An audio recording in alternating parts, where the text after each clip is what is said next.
Nothing warm comes from a touch when the air is this crisp. I'm a product of my environment, and you wonder why I'm cold like this. Words filled with anger, confusion, uncertainty, and fear.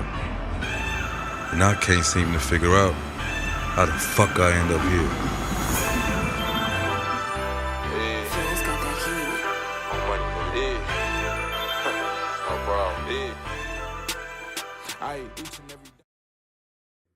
I never thought I'd end up back here again.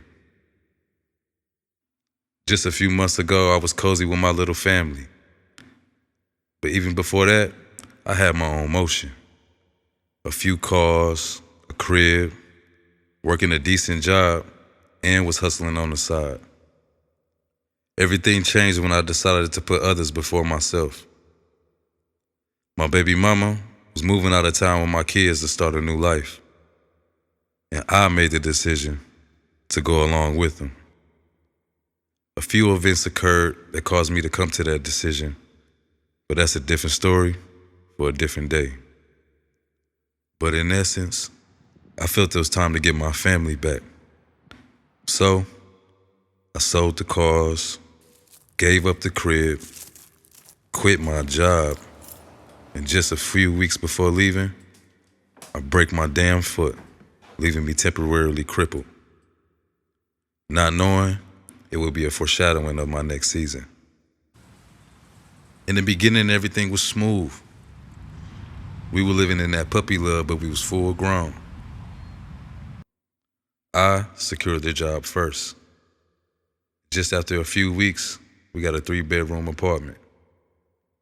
A new car came shortly after. I secured a second job. We then moved into our first home together. But just like everything else in life, all things must come to an end. First, the love and attention began to dissipate.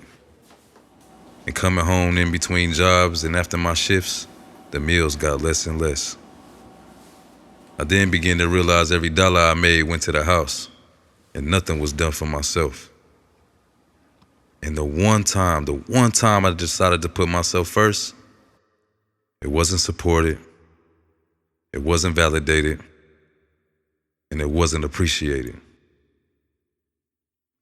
Crazy thing is, I put up with it till I couldn't anymore. I gave up everything just to find out I wasn't even wanted. Motherfucker, I done heard you out 100 times. I need a break. It's too hard to love you. Like, why do you want to be loved that way? And after that, I was looked at as the bad guy. Sorry ass nigga? Everything you lost is your fault. Bum ass, bitch ass nigga? Man, bitch! Robbed of any victimization, I retreated home, just to be discarded like an unwelcome guest. You keep bringing this weed smell in my house? Get out! But Ma, Funny thing is, I ain't new to it. About 2-3 years prior, I was in the same predicament. Same people, different situation, but same outcome. We were broken up, and on the week of Christmas, my house catches fire, and I was left out in the cold. Look, I know it's my weekend to get them, but can you hold them for a few more days? What? My house caught on fire last night. I don't care what your situation is. I have plans. Did you hear me? I said my house burned down last night. You talking about... I don't care what you got going on. I don't give a fuck. I don't. Get these kids. And that's when everybody got bold. It's cold outside, and she only dropped them off with short sleeves? Ma. Call her back and tell her to bring them some long sleeves and thick coats. Ma, she doesn't care. I'm not doing that. I just bought them some new ones. Listen to me. Do what I'm telling you. Oh, listen to me. You always doing what you want. I'm in this, not you. That's why you in the situation you in now. Are you serious? All right, man, I'm done talking to you. So you getting disrespectful?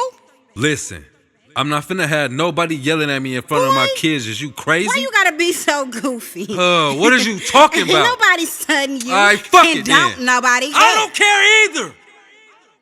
It's fucked up. Betrayal only comes from the ones you love. It seemed like every door I knocked on meant another door closing. Until the one time I reached out to arms that weren't folding. I had a beautiful friend that looked down on me. Not to belittle me, but to give me a hand up. She put money in my pocket, gave me a car to use from time to time, and told me about this rooming house. To me, it looked like a rundown college dorm.